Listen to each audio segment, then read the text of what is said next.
Hey Dave, Hello. great to see you, man. Thank you, you too. Welcome to Late Night Mill. Thank you. We thought you were kind of dead at one time. You lost your arm, the band was dissolved, Dave was kicked out, no more Dave and Dave. What happened, man? Well, he wasn't really kicked out. We parted ways, and I gave him an opportunity to continue to take care of things, and he wanted to go on his own. And I called back everybody about doing a reunion to do The System Has Failed, and everybody wanted different things that made it impossible to accommodate everybody, and I just went in to go do a solo record. Halfway through the solo record, the publishing company says, well, you still owe us a Megadeth record, so I changed it back to a Megadeth record, and bottom line, The System Has Failed sounds like a Megadeth record. So it is. I guess you can't do a lot of shit without your own mark on it and call it whatever you like, but well, I guess a lot of times when you have bands and there's a singer that changes, that's hard. If the singer's still the same, the guitar players can kind of change to a degree, but I also look at it like when Phil Collen came in for Pete Willis in Def Leppard. I liked the beginning guy. I thought he had a little bit more of an edge. I respect Phil. I think he's a great guitar player. But for me, I liked what Pete was doing. So it's really kind of a touchy thing when you make lineup changes. But there's been other people that have made way more lineup changes than me. Ozzy, Alice Cooper. You know. But you really have made a lot of lineup changes. That there really hasn't been is it top 3 albums with the same crew? Somehow, more or less. Well, but it's always been Dave and Dave. No, it hasn't. See, the thing is Since that the there was, as far as on record's concerned, but there was another bass player before him. And people don't really know that, and we don't really talk too much about it because we never really recorded anything with him. But there was another guy before him. So when he says that he was a founding member, he wasn't. Okay. Nice guy, You're a liar. No, I won't call him a liar. Oh, sorry, I mean, even after he sued me, I still found it in my heart to forgive him. He lost. He made a terrible mistake. And it sounds like that.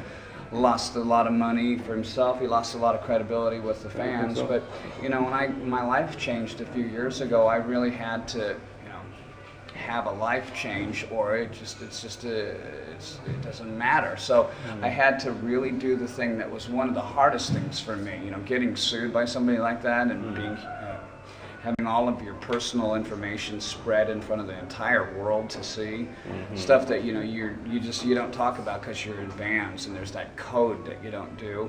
That was really painful, but I knew the hardest person to forgive was going to be the most beneficial for me. So I let him off of it. He told me, he said it was the dumbest thing he ever did. He wished he could take it back, and I'm thinking, well, I wonder if he would have won if he would have thought it was the dumbest thing he ever did. But I mean, the guy's a talented bass player, and I'm sure he'll find something to do. The latest Megadeth album might as well have been a Dave Mustaine solo project then, but it isn't. It's called Megadeth still. You haven't got any plans about going solo somehow at any time? I did, but I fell in love with being in this band again after the Drovers came and helped me out, and we just loved playing, and they're huge metal fans. They listen to some stuff that, to me, it's like, what is this noise? So it's so metal that it's just like... Too much. Yeah, like I'll go in there and they'll be listening to some guy, doing like this, that's the whole song, right? Yeah, it's like, fuck it, man.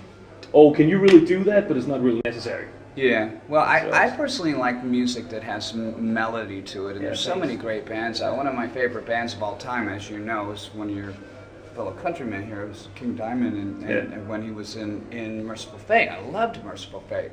And to me, I like how songs tell stories and stuff like that. So when it's a song that's just like, zoom, from one end to the other, it doesn't really do anything for me. Well, we still need you around to kick ass on Metallica, for sure. So it's called United Abominations. Hello. It's the latest release. There is a lot of stuff going on with Megadeth and politics. Can you say that short? What is it with Megadeth, you, Dave Mustaine, and politics? Well, I think because I'm a global citizen and I travel as much as I do, I see a lot of stuff that other people don't necessarily see. I see a lot of the great things about foreign countries, and I like to bring those ideas back with me when I come home, if not just for my family, maybe for my friends and stuff like that too. I also see a lot of the ugly side of the world, when you travel, you see a lot of the poverty and difficulties that other countries have, and you certainly see a lot of the way that people think about Americans. We used to be the good world power, now we're kind of looked at as like the bully world power, and I'm not like that. I consider myself to be, you know, a person that's an international musician. I love to travel, I love to come and play for people in different countries, and just be part of, you know, the atmosphere, take it in and enjoy it myself, and see what I can experience. I want to bring something here. I don't want to take it away. No.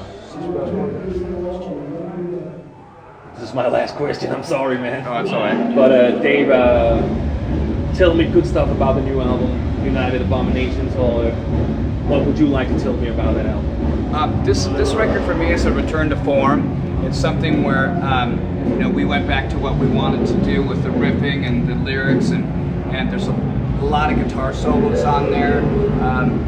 I did the mix with a guy named Andy Sneap, very famous producer engineer right now. We had a great chemistry in the studio together. The Drovers and I worked together. James Lamenzo was the missing link that we needed after David Ellison and I had parted ways. I didn't know that I was going to be able to find a bass player I could be that close to again. And when James McDonough was in the band, I liked him, but we just didn't connect. And then when James Lamenzo came in the band, it made sense for me and everything clicked. So I can't wait to get on stage tonight and play for everybody and let them see how we feel now with this new lineup and this new record. Looking forward to it. Thanks, Dave, man. You're welcome.